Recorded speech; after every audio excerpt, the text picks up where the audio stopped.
4 महिन्यापासून अनुदान न मिळाल्याने निराधारच झाले निराधार। तहसील प्रशासन व बँक अधिकाऱ्यांची मनमानी भोवली।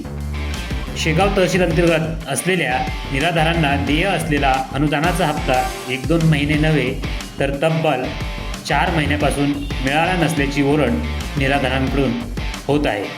आजच्या महागाईच्या युगात जीवन जगण्याकरिता मिळत असलेले अनुदान हा आशेचा किरण प्रशासनातील दिरंगाईने हिरावून घेतल्याचे स्पष्ट होते।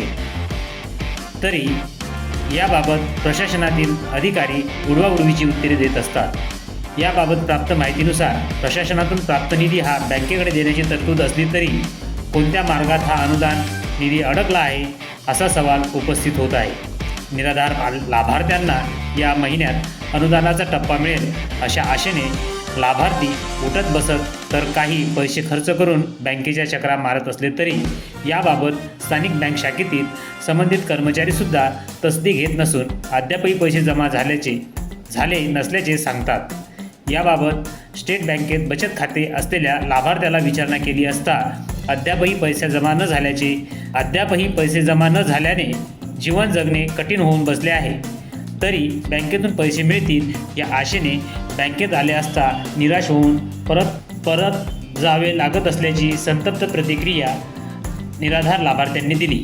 शासकीय कर्मचाऱ्यांना न्याय न मिळाला तर ते आंदोलन छेडत असतात, परंतु निराधाराचा कुणीच वाली नसल्याने त्यांच्यावर उपासमारीची वेळ आली आहे। तरी प्रशासनातील अधिकारी बँकेतील कर्मचाऱ्यांचा समन्वय नसल्याने निराधारांवर मागील 4 महिन्यापासून उपासमारीची वेळ आली आहे। तरी जिल्हाधिकारी प्रशासन व मंत्रालयाने याबाबत कठोर निर्देश द्यावेत अशी मागणी सामाजिक संघटनांच्या वतीने करण्यात आली आहे। तरी पुढील काळामध्ये दरमहा नियमित वेतन अदा करण्याकरिता प्रशासनातील अधिकाऱ्यांनी तत्पर असावे, अन्यथा निराधारांकरिता आंदोलन छेडण्यात येईल असा इशारा मनसे तालुका अध्यक्ष रवींद्र उन्हाळे तसेच राष्ट्रवादी काँग्रेस शहर शरदचंद्र पवार गट सामाजिक न्याय विभागाचे शहराध्यक्ष अरविंद तायडे यांनी एका निवेदनाद्वारे केला आहे।